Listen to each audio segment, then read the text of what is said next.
Hello friends, ನಾವಿವತ್ತು cauliflower butter masala ಮಾಡೋಣ. ಕಾಲಿಫ್ಲವರ್ನ ಸ್ವಲ್ಪ ಹೊತ್ತು ನೀರಲ್ಲಿ ಹಾಕಿ ಸ್ವಲ್ಪ ರೋಸ್ಟ್ ಮಾಡಿ ತೆಗೆಯೋಣ.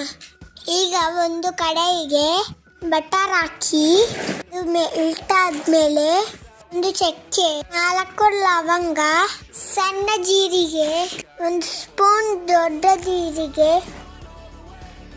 2 ಈರುಳ್ಳಿ, 3 ಟೊಮೊಟೊ, ಅರ್ಧ ಕೋಕೋನಟ್ ಹಾಕಿ 3 ನಿಮಿಷ ಚೆನ್ನಾಗಿ ಕೈಯೆಲ್ಲ ಆಡಿಸ್ತಾ ಇರಿ.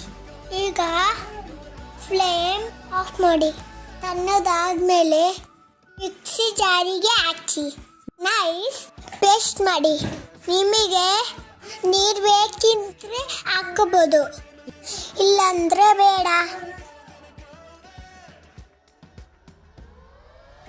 ಅದು ನೈಸ್ ಪೇಸ್ಟ್ ಆದಮೇಲೆ ಕಡಾಯಿಗೆ ಹಾಕಿ. ನಿಮಗೆ ಇಷ್ಟು ಗಟ್ಟಿ ಬೇಕು ಅದನ್ನ ನೋಡಿಕೊಂಡು ನೀರು ಹಾಕಿ.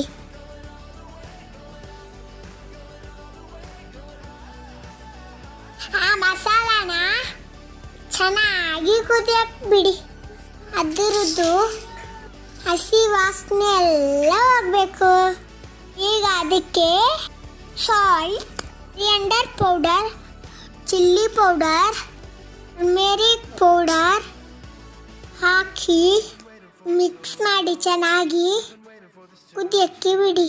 ಚೆನ್ನಾಗಿ ಕುದಿ ಬಂದಮೇಲೆ ಫ್ರೈ ಮಾಡಿರೋ ಕಾಲಿಫ್ಲವರ್ನ ಈ ಮಸಾಲೆಗೆ ಹಾಕಿ ಬೇಯಲು ಬಿಡಿ. ಇದು ತುಂಬ ಚೆನ್ನಾಗಿರುತ್ತೆ ಫ್ರೆಂಡ್ಸ್. ಚಪಾತಿ, ಅನ್ನ, ರೊಟ್ಟಿ ಎಲ್ಲಾದ್ರ ಜೊತೆ ಮ್ಯಾಚ್ ಆಗುತ್ತೆ. ತುಂಬ ಟೇಸ್ಟಿಯಾಗಿರುತ್ತೆ ಫ್ರೆಂಡ್ಸ್. ಸಬ್ಸ್ಕ್ರೈಬ್ ಮಾಡಿ ಫ್ರೆಂಡ್ಸ್. ಬಾಯ್ ಬಾಯ್ ಫ್ರೆಂಡ್ಸ್.